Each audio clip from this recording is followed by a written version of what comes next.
Hello everyone, কেমন আছো তোমরা সবাই? আশা করি সকলে খুব ভালো আছো। তো চলে আসলাম আমার রায়ের মুখে প্রসাদের ব্লগ নিয়ে। 7ই অক্টোবর চতুর্থীর দিন ছিল আমার রায়ের মুখে প্রসাদ। পুজোর পরপরই ওর ভ্যাকসিন ছিল, তাই জন্য ওর শরীরটা বেশ খারাপ করেছিল, তাই ভিডিও আর এডিট করতে পারিনি। তাই জন্য ভিডিওটা দিতে তোমাদের একটু দেরি হয়ে গেল। সকাল সকাল চান টান সেরে আমার সোনামাকে রেডি করে আমরা চলে গেছিলাম চণ্ডীতলায়। আমাদের এখানে যে কোনো শুভ কাজ হলেই কিন্তু সবাই এই চণ্ডীতলাতেই আসে, আমরাও তার ব্যতিক্রম নয়। তাই আমরা সকাল সকাল চলে এসেছিলাম চণ্ডীতলায় পুজো দিতে। ওকে কিন্তু ঘুম থেকে টেনে তুলে নিয়ে আসা হয়েছে, তাই ও মুখটা এরকম ভার করে রেখেছে। আমাদের সাথে সাথে দেখি আরও দুটো পুচকু এসেছিল মুখে প্রসাদের জন্য। তো এরপর আমাদেরকে বলেছিল এখানটায় 3বার ঘুরতে। তো আমরা আমাদের সোনামাকে নিয়ে 3বার ঘুরে নিয়েছিলাম। এই যে তারপর আমরা অঞ্জলি দিয়ে নিয়েছিলাম। আর ওদিকে দেখো, ওর কিন্তু এখনও ঘুমই কাটেনি।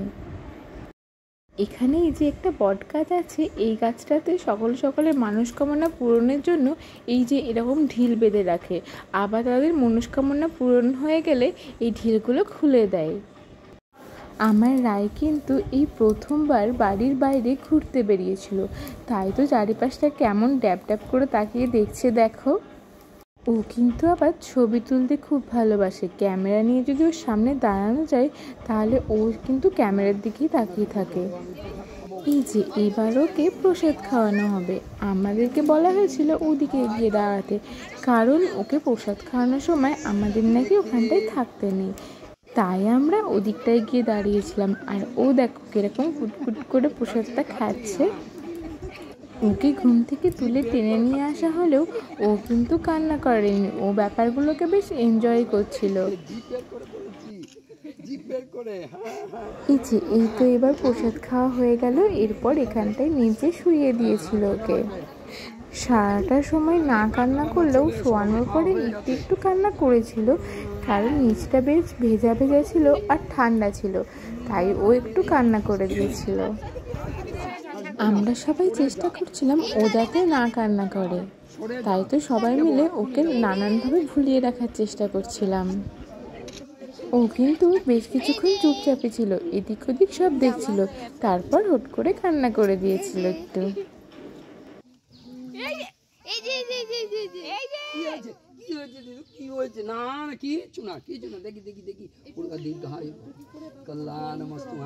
ভালো থাকো, সুস্থ থাকো, সুন্দর থাকো।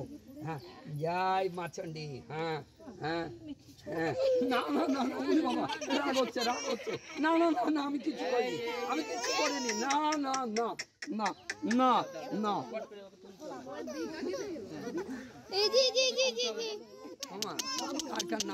এই তো এবার সব কিছু হয়ে গেছে, এইবার পালা ছিল ছবি তোলার।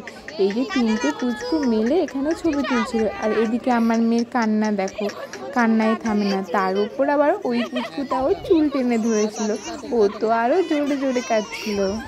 তারপর আমি ওর হাতটা ছাড়িয়ে দিলাম, কিন্তু দেখছি তাও আবার চুল ধরছে, তাই জন্য আমি ওকে একটু সরিয়ে দিয়েছিলাম।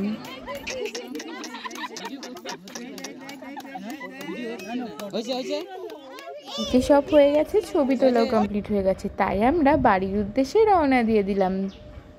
ওখান থেকে এসে আমি চলে এসেছিলাম আমার বাবার বাড়িতে, কারণ আমি বলে রেখেছিলাম রাধারানীর প্রসাদ ওকে মুখে দেব, তাই জন্য চলে এসেছিলাম রাধারানীর প্রসাদ ওকে খাওয়াতে। এই তো মাসির কোলে করে চলে এসেছে ঠাকুর ঘরে। চলো তোমাদেরকে ঠাকুর ঘরের সবাইকে দেখিয়ে দিই।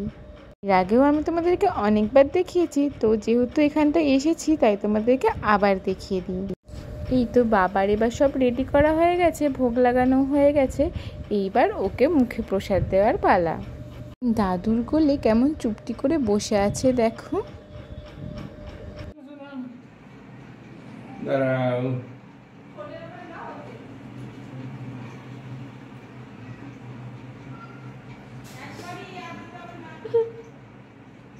খাও খাও খাও খাও খাও খাও খাও।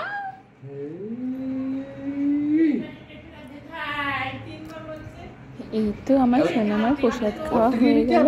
আজকের ভিডিও এখানে শেষ করছি। ভিডিও ভালো লাগলে অবশ্যই একটা লাইক করে দিও, আর আমার চ্যানেল যদি নতুন হয়ে থাকো তাহলে চ্যানেলটা সাবস্ক্রাইব করে দিও। দেখা হচ্ছে নেক্সট ভিডিওতে খুব তাড়াতাড়ি তোমাদের সাথে। Tata, bye bye.